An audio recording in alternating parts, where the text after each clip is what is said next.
ప్రభునందు ప్రియమైన ప్రియ సహోదరి సహోదరులారా, మరొక వారం ఈ రీతిగా మనము దేవుని సన్నిధిలో కలుసుకోవడం, దేవుని వాక్యము వినడానికి ఈ రీతిగా మనము సమకూర్చబడడం దేవుని ఉద్దేశమై ఉంటున్నది, ఆయన చిత్తమై ఉంటున్నది. కాబట్టి మొదటిగా మనమందరం కూడా దేవునికి ఎంతో కృతజ్ఞత చెల్లించవలసిన వారమై ఉన్నాం. ఘనత మహిమ ప్రభావాలు దేవునికి కలుగునుగాక, ఆమేన్. అలాగే చేరి వచ్చిన మీకు, వాక్యం వింటున్న ప్రతి ఒక్కరికి ప్రభు పక్షంగా నా హృదయపూర్వకమైనటువంటి వందనాలు మీకు తెలియజేస్తూ ఉన్నాను. దేవుని వాక్యాన్ని మనము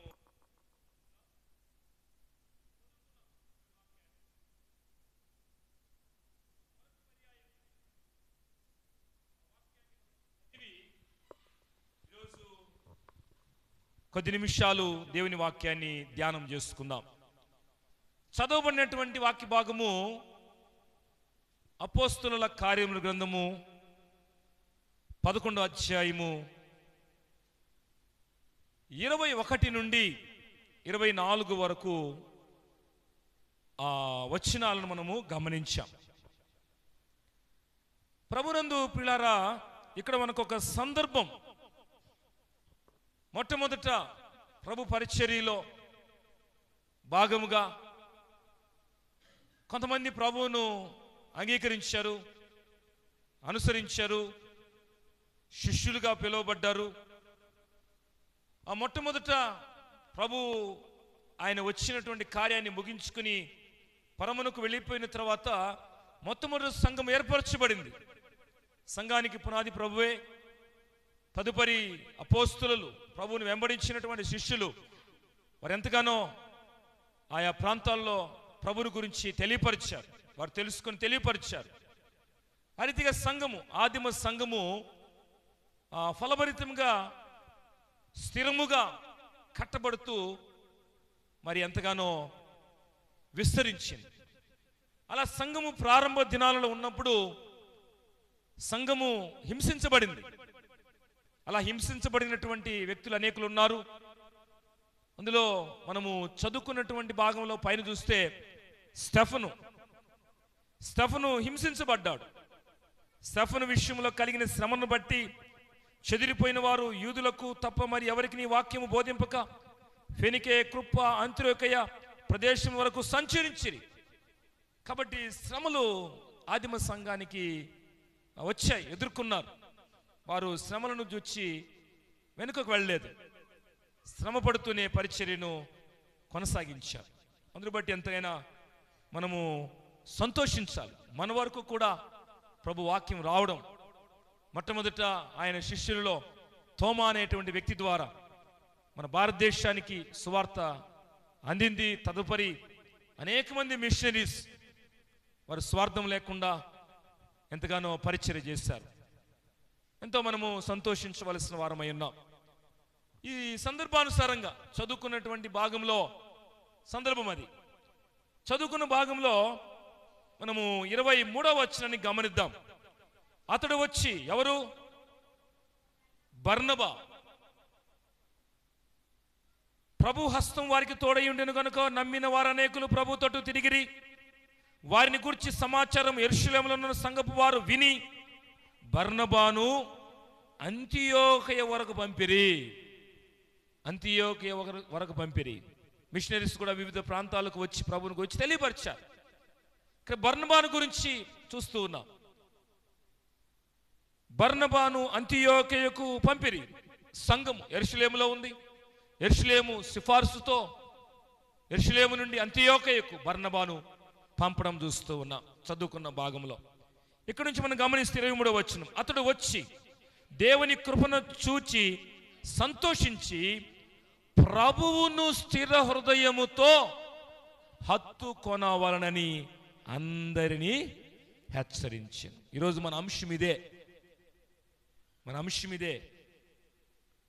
ఆత్మీయమైన స్థిరత్వం కావాలి. బర్నబా సంఘములో అనేకులు ప్రభు నమ్మడాన్ని బట్టి సంతోషించి వారిని హెచ్చరించాడు. ఏ మాట ద్వారా? ప్రభువును స్థిర హృదయముతో హత్తుకొనవాలని హెచ్చరించాడు. ఈరోజు చాలామంది ప్రభు నమ్మిన వారుగా పిలువబడిన వారు అనేకులు ఉన్నారు. కానీ స్థిరముగా ప్రభువును హత్తుకున్నవారు ఎంతమంది ఉంటున్నారు? ఈ వాక్యం వినే సమయానికి ప్రభునందు ప్రియ సహోదరి సహోదరుడా, ప్రభువును కలిగి ఉన్నామని చెప్పుకోవడం వేరు, ప్రభు వాక్యమును కలిగి హత్తుకొని, అనగా మన హృదయంలో దేవుని వాక్యము కలిగి వాక్య ప్రకారం జీవించటము వేరు. మాటలకు క్రియలకు తేడా ఉండకూడదు. మేము క్రీస్తును కలిగి ఉన్న వారము, ప్రభువును కలిగిన వారము, ప్రభువును వెంబడించు వారము, ప్రభువు చేత పట్టబడిన వారం, ప్రభువు చేత మరి పేర్లు పెట్టి నడిపించబడుచున్న వారం. ఆయన వాక్యంలో నుంచి మాకు పేర్లు పెట్టబడ్డాయి బైబిల్లోంచి. కాబట్టి మాటలు వేరు, క్రియలు వేరు. చాలామంది మాటలు చెప్పుకుంటున్నారు కానీ క్రియలు ఉండడం లేదు. ఈ మధ్యాహ్న వేళలో వాక్యం వింటున్న సహోదరి సహోదరుడా, బర్నబా అంతియోకియలో ఉన్నటువంటి వారిని చూచి సంతోషిస్తున్నాడు. అయ్యో, ఇంతమంది ప్రభువును కలిగి ఉండడం చాలా సంతోషం. కానీ ఒక ఆలోచన చేస్తున్నాడు. ఏంటంటే, ప్రభునందు వారు స్థిరముగా ఉండాలి, స్థిరముగా ఉండాలి. హృదయమందు వారు వాక్యాన్ని హత్తుకొని ఉండాలి. ఈరోజు మనము ధ్యానం చేస్తున్న విషయం ఏంటంటే, ఆత్మీయమైనటువంటి స్థిరత్వం మనకు కావాలి.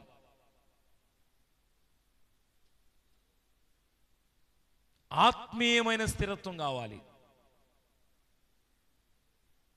మాటలు చెప్పుకుంటూ వెళ్ళిపోవడం కాదు. ప్రభువును హృదయమందు హత్తుకున్నవారు వారు మరణించేంత వరకు, ప్రభువును తెలుసుకున్నప్పటి నుంచి మరణించేంత వరకు ఆత్మీయత వారిలో పెరుగుతుంది కానీ తగ్గదు. కొన్ని పర్యాయాలు కొంతమంది ప్రార్థిస్తూ ఉంటారు, మా సంఘము దిగజారిపోతుందని. అయ్యా, క్రైస్తవుల జీవితాలలో చాలామంది దిగజారిపోతున్నారని ప్రార్థన చేస్తూ ఉంటారు. మంచిదే, కానీ ప్రార్థించేవారు కూడా తెలుసుకోవాలి, నేనెక్కడైనా బలహీనుడిగా ఉన్నానా, నేనెక్కడైనా బలహీనురాలుగా ఉన్నానేమో గమనించాలి. కాబట్టి ప్రభువును నమ్మినప్పటి నుంచి మరణించేంత వరకు ఆత్మీయంగా మనము స్థిరంగా ఉండాలి. హృదయమందు ఎవరమైతే దేవుని వాక్యాన్ని హత్తుకొని ఉంటామో, అంటే ఎప్పటికీ దేవుని వాక్యము ఏ జీవితంలో వారి హృదయమందు నిలిచి ఉంటుందో వారు స్థిరంగా ఉంటారు. లేకపోతే వారు చంచలుగా ఉంటారు. వినడమైతే వింటారు కానీ వారి జీవితం అయితే ఇంకొక రకంగా జీవిస్తూ లోకములో జీవితాన్ని కొనసాగిస్తూ ఉంటారు. అలాంటి వారిని క్రైస్తులని చెప్పుకోవచ్చు, వారు చెప్పుకోవచ్చు, పిలవచ్చు. కానీ బైబిల్ ఏమాత్రం కూడా వారికి సపోర్ట్ చేయడం లేదు. దేవుని వాక్యం వారిని అభినందించడం లేదు, దేవుని వాక్యం వారిని ఒప్పుకోవడం లేదు. కాబట్టి ఈరోజు కొద్ది మాటలు మనం బైబిల్ గ్రంథం నుంచి గమనిస్తూ ఆత్మీయమైన స్థిరత్వం, ప్రభువును స్థిరముగా హృదయంలో నిలుపుకోవడం అంటే ఏంటో కొన్ని విషయాలు మాత్రము జ్ఞాపకం చేసుకుందాం. ఒకటి మనం చూసినట్లయితే యోబు గ్రంథంలో మనము గమనిద్దాం. 14వ అధ్యాయం, యోబు గ్రంథము 14వ అధ్యాయము 11వ అధ్యాయం, యోబు గ్రంథం 11, యోబు గ్రంథం 11వ అధ్యాయము 14-15 వచనాలు మనం చూసినప్పుడు గమనిద్దాం. 14వ వచనం మొదట, పాపము నీ చేతిలో నుండుట చూచి నీవు దాని విడిచిన ఎడలా నీ గుడారములో నుండి దుర్మార్గతను నీవు కొట్టివేసిన ఎడల నిశ్చయముగా నిర్దోషివై నీవు సంతోషించదవు, నిర్భయుడవై నీవు స్థిరపడియుందువు. ఎప్పుడు ప్రభునందు మనం స్థిరంగా ఉంటాము, లేకపోతే ఆత్మీయంగా మనం స్థిరంగా ఉంటామంటే దేన్ని తొలగించుకోవాలి, దేన్ని విడిచిపెట్టాలి? పాపమును విడిచిపెట్టాలి. ఈరోజు చాలామంది క్రైస్తవ సమూహాన్ని, సంఘాన్ని హేళన చేస్తున్నారు. చాలామంది రకరకాలుగా కామెంట్స్ చేస్తూ హేళన చేస్తూ ఉన్నారు. కానీ ఎంతమంది ఎలాంటి హేళన చేసినా, కామెంట్ చేసినా మానవుడు పాపి అని మాత్రము ప్రతి ఒక్కరూ అది గుర్తించుకోవలసిన విషయం. ఒకవేళ నేను పాపిని కాదు, సరే నా మార్గం నాకుంది, సరే నీ ఇష్టం, అది నేను బలవంతం చేయడం లేదు. కానీ ఈరోజు కొంతమంది వారు మాట్లాడుతున్నది కానీ, వారు జీవించే జీవితం కానీ ఇది ఎంతవరకు సమంజసం? మంచి చెడులు విచక్షణ, ఆ కనీసమైనటువంటి జ్ఞానమును కలిగి ఉండి కూడా తప్పైన దాన్ని సపోర్ట్ చేస్తూ, పొరపాటైన దాన్ని సమర్థించుకుంటూ దేవుని వాక్యము ప్రకటించబడుతున్నప్పటికీ అది పాపమని, సరైనది కాదని, ఆజ్ఞను అతిక్రమించడాన్ని బట్టి అది పొరపాటని తెలుసుకున్నా కొంతమంది జరిగించుకుంటూ వెళ్ళిపోతూ ఉన్నారు. అలాంటి వారు ఇంకా స్థిరమైన జీవితంలో లేదు వారి జీవితం. ఆత్మీయంగా వారు ఇంకా స్థిరంగా లేరు. చెప్పుకుంటూ ఉంటారులే, నా జీవితం నాదన్నట్లుగా జీవించేవారు ఆత్మీయంగా స్థిరంగా లేరు. ప్రభు కోరుకుంటున్నాడు. ఆ రోజు బర్నబా ఆ సంఘమును చూచి, అంతియోకయ సంఘములో ఉన్నటువంటి స్థితిగతులు చూచి సంతోషించాడు. కానీ వారిని ఇంకా ప్రభువులో స్థిరపరచాలని, వారి హృదయములో దేవుని వాక్యం ఉండాలని ఆశపడుతున్నాడు. ఈరోజు మనం కూడా ఏదో ఇన్ని సంవత్సరాల నుంచి మందిరంకి వస్తున్నామని, మంచిగా పాటలు పాడుతున్నామని సంతోషించడం కాదు, నేను ప్రభువులో ఎలాగా ఉన్నాను, స్థిరముగా అంటే నిలకడ అనేది చాలా ప్రాముఖ్యం. సేవకుడు కనబడినప్పుడు ఒక రకంగా, మందిరంలో కూర్చున్నప్పుడు ఒక రకంగా, లేకపోతే ఎక్కడైనా ఒక మీటింగ్కి వెళ్ళినప్పుడు ఒక రకంగా, అక్కడ ఆ సమయం వరకు మనల్ని మనము ఇతరులకు కనపరుచుకోవడం కోసం కాదు, ప్రభువుకు కనపరుచుకోవాలి మన హృదయం అనుకునే వారము వారెప్పుడు కూడా ప్రభువును నమ్మినప్పటి నుంచి మరణించేంత వరకు కూడా స్థిరమైన జీవితాన్ని కలిగి ఉంటారు. మరణించిన తర్వాత ప్రభువులో ఉన్నారు కాబట్టి, ప్రభువునందు మృతి నొందిన మృతులు ధన్యులని బైబిల్ చెబుతున్న మాటను బట్టి ప్రభువుతో కూడా ఉంటారు. దేవుని నామానికి మహిమ కలుగును గాక. కాబట్టి ఆనాడు ఆదిమ సంఘము వారు ప్రకటించినటువంటి ప్రభు మాటలు, సంఘాలు కట్టబడిన తర్వాత ఆ సంఘాల్లో స్థితిగతులను మరి బర్నబా కూడా గమనించాడు. అంతియోకయలో వారిని ప్రభువులో స్థిరపరచాలి అని ఆశ కలిగి ఉన్నాడు. ఈరోజు దేవుని మందిరంలో పరిచయం చేస్తున్న ప్రతి సేవకుడు కూడా సంఘము స్థిరముగా ఉండాలి. ఎవనికి దేవుని వాక్యము వారి హృదయంలో లేదో వారు స్థిరంగా ఉండడు. వివాహ కార్యక్రమంలో ఒక రకంగా ఉంటారు, ఇంట్లో ఒక రకంగా ఉంటారు, లేకపోతే మరణ సమయంలో ఒక రకంగా ఉంటారు, మరణ కార్యక్రమాలు జరిగేటప్పుడు ఒక రకంగా ఉంటారు. కార్యక్రమాలు ఎవరైనా అన్యుల యొక్క ప్రభువుని ఎరుగున వారి యొక్క ప్రాబల్యం ఉంటే అక్కడ ఒక రకంగా ఉంటారు. ఏ సమయానికి ఆ సమయానికి తగినట్లుగా కొంతమంది ఎలాగో జరిగిపోతుంది అన్నట్లుగా ప్రవర్తిస్తారు. కానీ క్రీస్తును కలిగి ఉన్నవారు, వాక్యమును హృదయంలో నిలుపుకున్నవారు, వారు స్థిరమైనటువంటి జీవితాన్ని జీవిస్తారు. కాబట్టి ప్రభు వాక్యము వారి హృదయములో స్థిరముగా ఉండాలని హెచ్చరించాడు. ఈరోజు ఎవని హృదయములో వాక్యము స్థిరముగా ఉంటుందో వారు పాపమును చేయడానికి ఇష్టపడరు. పాపము చేసే తలంపును వారి జీవితంలో కలిగి ఉండడానికి ఆశించరు. ఈరోజు చాలామంది జీవితాలు ఏం చేస్తున్నారు? పాపం అంటే దేవుని మాటను మీరుట. వాక్యం మనకు ఏమని తెలియజేస్తుందో ఆ వాక్యాన్ని గౌరవించకపోతే, ఆ వాక్యానికి లోబడకపోతే పరోక్షకంగా దేవునికి వారు లోబడలేదు. కాబట్టి మొదటి మాట ఏంటంటే, ఆత్మీయ స్థిరత్వం కలిగి ఉండాలని ఆశించే వాళ్ళు వారి జీవితంలో పాపమును విడిచిపెడతారు, పాపమును దాచిపెట్టరు. పాస్టర్కి ఏం తెలుసు, ఉదయగిరిలో ఉన్నాడు కదా, ఈడ మనం డ్యాన్స్ చేస్తే ఎవరికి తెలుసు, పాస్టర్కి తెలుసునా? లేకపోతే డీజే పెడితే పాస్టర్కి తెలుసునా? లేకపోతే మనం అక్కడికి పోయి సెలవులు చూస్తున్నాం, పాస్టర్కి తెలుసునా? లేదు ఇక్కడికి పోయి ఇంకొక కార్యక్రమాలు చేస్తున్నాం, పాస్టర్కి తెలుసునా? నాకు తెలిసిన కొంతమందికి చెప్తే వయసును బట్టి కానీ లేకపోతే వారి స్థితిగతిని బట్టి కానీ కొంతమంది సేవకుడిని లెక్క చేయకపోవచ్చు. చాలామంది ఉన్నారు కదా, ఆయన ఏంది ఆమె ఏంది అనేటువంటి వాళ్ళు ఉన్నారు కదా. కానీ ఒక ఆయన ఉన్నాడు, ప్రాణం పెట్టిన ప్రభు, ఆయన చూస్తున్నాడని తెలుసుకునే వాళ్ళు స్థిరంగా ఉంటారు. పాపాన్ని ఇష్టంగా చేయరు, పాపాన్ని ఇష్టంగా విడిచిపెట్టేస్తారు. పాపాన్ని కొంతమంది కష్టంగా చేస్తుంటారు. పాస్టర్ని ఇచ్చినప్పుడు ఒక రకంగా, గుడిలో ఒక రకంగా, మరొక ప్రాంతంలో ఒక రకంగా కాదు. ప్రభు అందుకులారా, ప్రభు వాక్యం ఉన్న హృదయము, ప్రతి హృదయము పాపాన్ని విడిచిపెడుతూ ఉంది, ప్రభువును వెంబడిస్తుంది. వారి హృదయంలో వాక్యానికి చోటిస్తారు, వారు ఆత్మీయముగా స్థిరపరచబడతారు.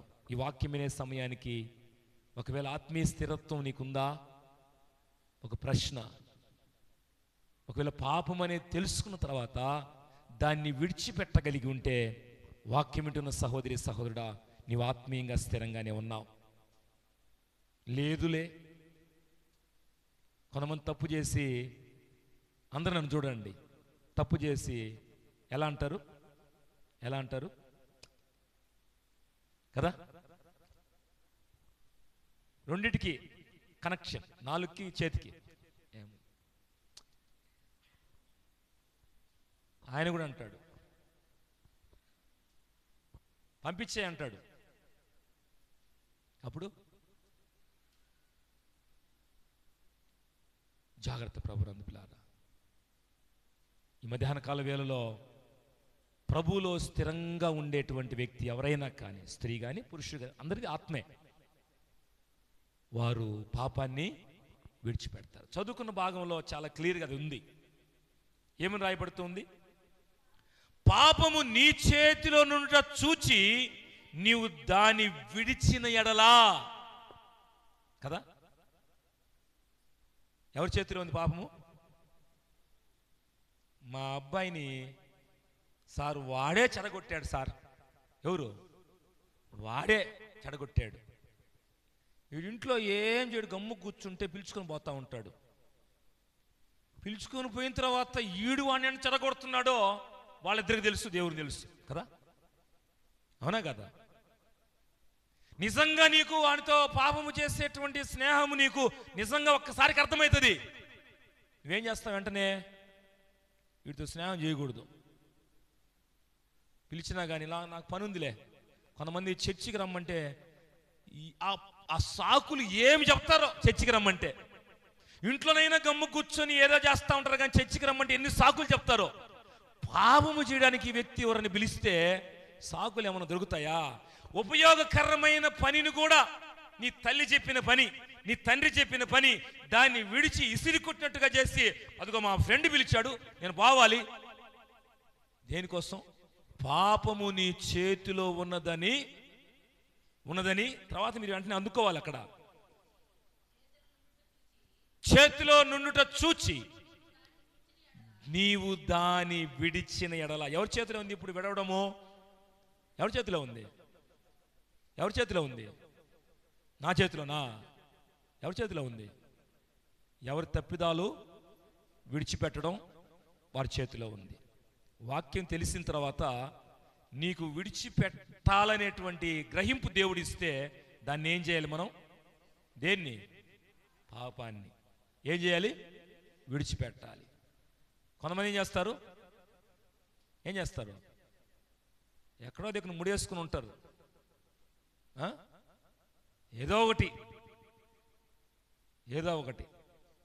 జాగ్రత్తగా ప్రభునందు ప్రియ సహోదరి సహోదరుడా, వాక్యము సమయము మనం జాగ్రత్తగా గమనిద్దాం. స్థిరముగా మన హృదయములో దేవుని వాక్యము నింపబడితే ఆత్మీయంగా మనము స్థిరంగా ఉంటాం.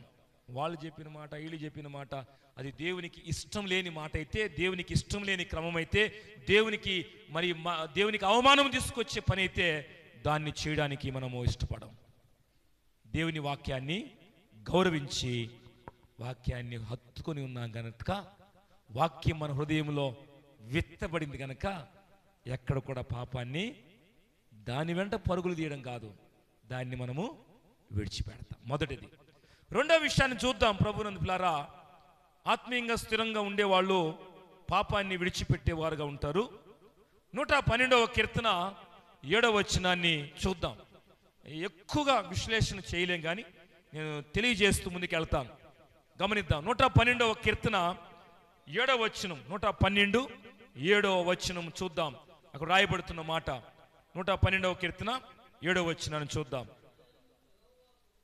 112:7 చదువుతున్నప్పుడు అందరూ గమనించండి. వాని హృదయము యెహోవాను ఆశ్రయించి స్థిరముగా నుండును, వాడు దుర్వార్తకు జడియడు. ఎవని హృదయము? ఎవని హృదయమైతే దేవునిలో, దేవుని వాక్యంలో ఉంటుందో వాని హృదయము యెహోవాను ఆశ్రయిస్తారు, వారు స్థిరంగా ఉంటారు. గమనించండి ప్రభునందు పిల్లారా, ఈ ప్రత్యేకమైన సమయమందు మనం గమనించాల్సిన మాట ఏంటంటే,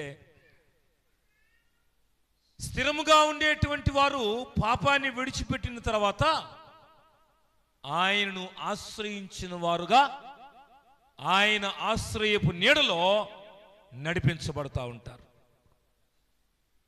వాని హృదయము ఆయన వాక్యాన్ని గౌరవిస్తూ ఉంది. కొంతమంది చెప్తూ ఉంటారు, ప్రార్థనకు పోతారా? పోతాం. ప్రార్థనకు పోతాం, పాటలు పాడతాం, వాక్యం చెప్తాం, బైబిల్ చదువుతాం, ప్రార్థన చేస్తాం. కానీ పాటలు పాడిన నోడుతోటే ఏమొస్తాయి? మాట్లాడకూడని మాటలు వస్తాయి కదా. కోపము తట్టుకోలేకపోయానయ్యా, ఏం చేశాను నేను? అందుకని వాక్యం ఉన్న వాళ్ళు స్థిరంగా ఉంటారు. పాటలు పాడి ప్రార్థించి బైబిల్ చదివిన నోరుతోటే కొంతమంది నవ్వులుతూ ఉంటారు. మేకలు కూడా నవ్వలు పట్ట కదా, మేకలు కూడా నవ్వలు అటు నవ్వులుతూ ఉంటారు.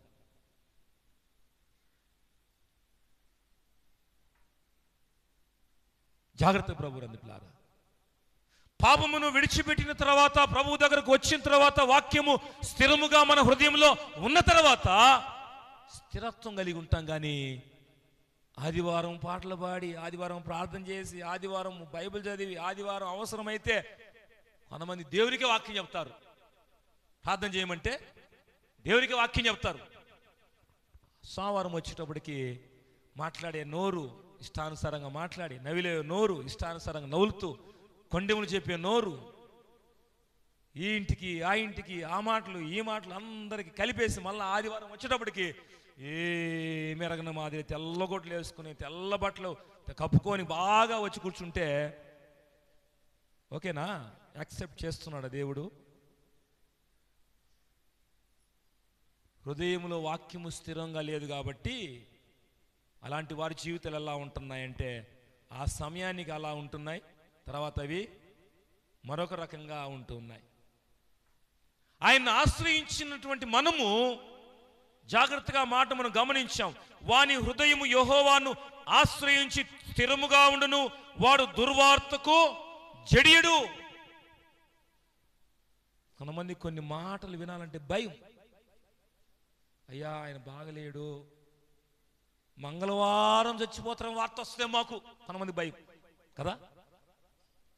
శుక్రవారం చచ్చిపోతాడని వార్త వస్తే మాకు బాగలేదాని కోసం ప్రార్థన చేయి ప్రభు, ఆయనకు ఆయుష్ దయచే, నీ చిత్తమైతే ఎప్పుడైనా చచ్చిపోవాలి, పుట్టేవాళ్ళు కూడా మంగళవారము, శుక్రవారము, లేకపోతే అమావాస్య, పౌర్ణమి, లేకపోతే మరొకటి చెప్పి పుడుతున్నారా? ఆ కాన్పు సమయం వచ్చినప్పుడు అది అమావాస్య అయినా బయటికి రావాల్సిందే, ఇంకొక రోజైనా బయటికి రావాల్సిందే. కొంతమంది ఏమంటున్నారు, ఏదైనా కార్యక్రమాలు పెట్టుకోవాలంటే అమావాస్య అయ్యా, అమావాస్య అయితేనేమి తినదు అరగదా, తింటే అరుగుతారు కదా. అమావాస్యని తినకుండా ఉంటున్నాం మనం. అమావాస్య అయితే ఇంకొంచెం ఎక్కువ తింటున్నాం, ఎక్కువసేపు ఒకవేళ పడుకోవాలేమని.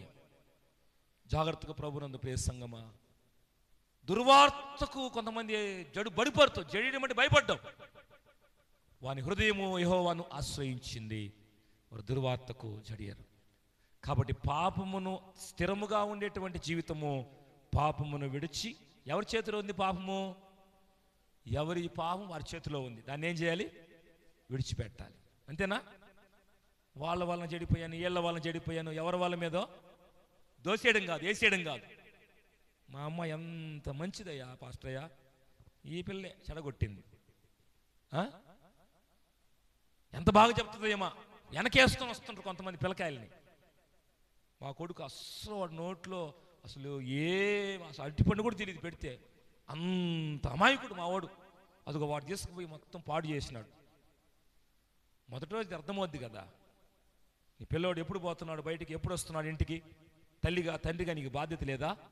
ఎక్కడెక్కడ కూర్చుంటున్నాడు, ఏమేమి మాట్లాడుకున్నాడు, ఎక్కడ కూర్చొని ఏం చేస్తున్నాడు, కొన్నిసార్లు నువ్వు చూడగలిగితే, హెచ్చరించగలిగితే, సరిచేయగలిగితే, నీ మాట వినగలిగిన సమయంలోనే, దెబ్బ ఒకవేళ నువ్వు కొట్టగలిగిన సమయంలోనే కుమారుడు కానీ, కుమార్తెని కానీ, తల్లి బాధ్యత, తండ్రి బాధ్యత, పెద్దల బాధ్యత, ఒకవేళ సేవకుడుగా నేను కూడా కొన్ని సమయాల్లో కొన్ని చూచిన సందర్భాలు హెచ్చరించగలిగితే, కంటికి కనబడిచిన సందర్భాలు హెచ్చరించగలిగితే, ఆ సంఘము కానీ, ఆ కుటుంబము కానీ, ఆ పరిస్థితులు కానీ సరిచేయబడతాయి.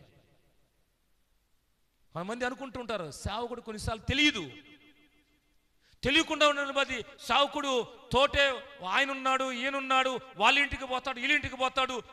సేవకుడికి ఏం తెలుసు? సేవకుడికి అందరూ సమానము, అందరినీ క్రమపరచాలి సేవకుడు, అందరినీ సరిచేయాలి సేవకుడు. వాక్యం ద్వారా హెచ్చరించిన తర్వాత రంగమంతా కూడా ప్రభుతో కూడా ఉండాలని ప్రయాసపడతాడు సేవకుడు. అంతే. కొంతమందికి ఒంటి కాలం మీద లేస్తుంటారు సేవకుడు, అది వాళ్ళ ఇంటికే పోతాడు, వీళ్ళ ఇంటికే పోతాడు. ఆయనకు తెలియకుండా ఉందా? జాగ్రత్త ప్రభు. సేవకుడు తెలిసి ఎవరిని కూడా వారిని తప్పును ఎంకరేజ్ చేసే ప్రయత్నం సేవకుడు చేయడు. వాడు చేస్తున్న తప్పును భలేదయ్యా చేయండి, మీరు నాకు సపోర్ట్గా ఉంటారు కాబట్టి చేయండి అందు. తప్పే, బైబిల్ దాన్ని ఒప్పుకోదు. సేవకుడు చేసిన అంతే బైబిల్, పరిశుద్ధ లేఖనం మనకు హెచ్చరిస్తుంది. కాబట్టి వాని హృదయము యెహోవా యందు స్థిరముగా ఉండును. ఎవడైతే వాడు దుర్వార్తకు చర్యడు, దేవుని హృదయము దేవుని ఆశ్రయించి ఉంటుందో వాని హృదయము ప్రభువులో స్థిరంగా ఉంటుంది. రెండు విషయాలు గమనించాం. ఆనాడు బర్నబా అంతియోకియకు వెళ్ళి ఆ సంఘాన్ని చూచి సంతోషిస్తూ వారు హృదయములో స్థిరమైన జీవితం, ప్రభువు వాక్యం స్థిరముగా ఉండాలని కోరుకున్నాడు, హెచ్చరించాడు. ఈరోజు కూడా వాక్యమైన సమయానికి వాక్యం వింటున్న ప్రతి ఒక్క వ్యక్తి కూడా ప్రభువులో స్థిరంగా ఉండాలని ఆశిస్తూ ప్రకటిస్తున్న ఈ మాట గమనిస్తున్నటువంటి ప్రియ సహోదరి సహోదరుడా, నీ జీవితంలో ఆయన వాక్యము వింటుండగా ఎప్పుడైతే పాపాన్ని విడిచిపెడతామో, ఆయనను ఆశ్రయిస్తామో, వారి జీవితాలు ఆత్మీయంగా స్థిరంగా ఉంటాయి. మూడవది నేను చెప్పేసి ముగిస్తాను. మూడవ విషయం ఏంటంటే, ప్రభునందు పిల్లారా, యాకోబు పత్రిక 5వ అధ్యాయము 8వ వచనం చదువుకొని ముగించుకుందాం. చివరిగా ఆ మాట చదువుకుందాం. 2 మనము పాత నిబంధన నుంచి గమనించాము, 2 నూతన నిబంధన నుంచి ఉన్నాయి, కానీ 1 మాత్రం జ్ఞాపకం చేసుకుందాం. యాకోబు పత్రిక 5వ అధ్యాయము 8వ వచనం. యాకోబు పత్రిక 5వ అధ్యాయము 8వ వచనం చూద్దాం. ప్రభువు రాక సమీపించుచున్నది కనుక మీరును ఓపిక కలిగి ఉండుడి, మీ హృదయములను స్థిరపరచుకొనుడి. మూడవది ఏంటి? ఆత్మీయంగా స్థిరంగా ఉండేవాళ్ళు ఓపిక కలిగి ఉంటారు. ఎప్పుడు వస్తుందో ఏమో ప్రభు రాక, మేము ఇప్పుడు చచ్చిపోములే, మేము ఇంకా చేయాల్సినవి చాలా ఉన్నాయి, ఇప్పుడు వయసు ఎంత జస్ట్ 25 కదా, లేదు నాకు 20 కదా కదా, ఇంకా చేయాల్సినవి చాలా ఉన్నాయి, ఆయన రాకడా ఎప్పుడు వస్తుందో మనకు తెలియదు. కానీ ఓపిక కలిగి ఎప్పుడు ప్రభు రాక వచ్చినా వారి జీవితాలు స్థిరమైనవిగానే ఉంటాయి. ఎప్పుడు ఈ లోకాన్ని విడిచిపెట్టవలసి వచ్చినా వారు ప్రభువులో ఓపిక కలిగి స్థిరంగానే జీవిస్తూ ముందుకెళ్తారు. కాబట్టి 3 విషయాలు గమనిద్దాం. ఆనాడు అంత్యోకయ సంఘమునకు యెరూషలేము నుండి పంపబడినటువంటి బర్నబా ద్వారా ఆ సంఘమును ఇంకా స్థిరపరచాలని, ఇప్పుడు ఆ మాట చదవండి, 23వ వచనం, అపోస్తలుల కార్యముల గ్రంథం 11వ అధ్యాయం 23వ వచనం చదవండి, ఒకసారి గమనిద్దాం. అతడు వచ్చి దేవుని కృపను చూచి సంతోషించి ప్రభువును స్థిర హృదయముతో హత్తుకొనవలెనని అందరినీ. ఎలా హత్తుకోవాలి? ప్రభువును స్థిర హృదయముతో, స్థిరంగా ఉండాలి. అందుకని ఆత్మీయమైనటువంటి స్థిరత్వము మనకు ప్రాముఖ్యం. కాబట్టి ఆత్మీయంగా స్థిరంగా ఉండాలనుకున్న వాళ్ళు, ప్రభువును హత్తుకున్న వాళ్ళు, వాక్యాన్ని కలిగి ఉన్న వాళ్ళు పాపమును విడిచి ప్రభువును ఆశ్రయించి ఆయన రాకడ కోసం ఓపికతో ఎదురు చూస్తారు. ఎప్పుడు రాకడొచ్చినా ప్రభువుతో కూడా ఆయన రాజ్యానికి చేరుకునేటువంటి వారుగా ఉంటారు. అస్థిరులుగా ఉంటారు కొంతమంది. అప్పటికప్పటికి సరి చేసుకోవాలంటే సాధ్యం కాదు. అప్పటికే ప్రభువు నిన్ను విడిచిపెట్టేసి ఉంటే, భ్రష్టత్వానికి అప్పగించేసి ఉంటే, ఎందుకంటే కొంతమంది వినేది వింటా ఉంటారు, 60, 70, 80, 90 ఇన్ని సంవత్సరాలు వస్తుంది, వినేది వింటా ఉంటారు. కానీ వారి మాటలలో మార్పు లేకుండా, వారి ప్రవర్తనలో మార్పు లేకుండా, వారి ఆలోచనలో మార్పు లేకుండా, వారి ఆచారాలలో మార్పు లేకుండా ఉంటే వారు స్థిరులుగా ఉన్నవారు కాదు. బైబిల్ దాన్ని అంగీకరించడం లేదు. కాబట్టి నీవు స్థిరముగా ఉండాలి, ప్రభు వాక్యమును హత్తుకొని ఉండాలి అని నీవు ఇష్టపడితే పాపమును విడిచి ఆయన్ని ఆశ్రయించి ఆయన రాక కోసం ఓపికతో స్థిరమైన మనసుతో ఆయన కోసం ఎదురు చూచే వ్యక్తిగా మన జీవితాలను సిద్ధపరచుకుందాం. అట్టి కృప దేవుడు మనకి దయచేయునుగాక. ఆమేన్. చిన్న ప్రార్థన చేద్దాం, తల ఉంచుదాం, చిన్న ప్రార్థన చేసుకుందాం. తల ఉంచుదాం, చిన్న ప్రార్థన చేద్దాం. మహోన్నతుడైన మా ప్రభువా, మీకు స్తోత్రాలు. ఆదిమ సంఘములో ఒక నియమము, క్రమము, నాడు చేసిన పరిచర్యను మేము గుర్తు చేసుకుంటూ అంత్యోకయలో నాయన శిష్యుల హృదయాలను, సంఘములో ఉన్నటువంటి బిడ్డల హృదయాలను స్థిరపరచుటకు బర్నబాను మీరు వాడుకున్నారు. ప్రభు వాక్యము వారిలో ఉండాలి, హృదయం స్థిరపరచబడాలని, ఇంకా వారిని బలపరచాలనే ప్రయత్నం చేసిన బర్నబాను మేము గుర్తు చేసుకుంటూ ఉన్నాం. ఈరోజు కూడా ప్రతి సేవకుడు అలాగూ సంఘాన్ని బలపరచడం కోసం ప్రకటిస్తున్న వాక్యము ప్రతి హృదయంలో, సంఘములో ఉన్నటువంటి ప్రతి వ్యక్తి జీవితంలో మీరు స్థిరముగా వారు నిలుపుకున్నట్లుగా బలపరచండి. మీరు అతిగా మాట్లాడుతున్నందుకు స్తోత్రాలు. పాపము విడిచి నిన్ను ఆశ్రయించి మీరు అక్కడ కోసం ఓపికతో ఎదురు చూసేటువంటి సంఘముగా వింటున్న ప్రతి బిడ్డను మీరు దర్శించి దీవించమని, ప్రకటించిన వాక్యము ఫలింపచేయమని యేసు నామములో ప్రార్థన అడుగుచున్నాం తండ్రి. ఆమేన్.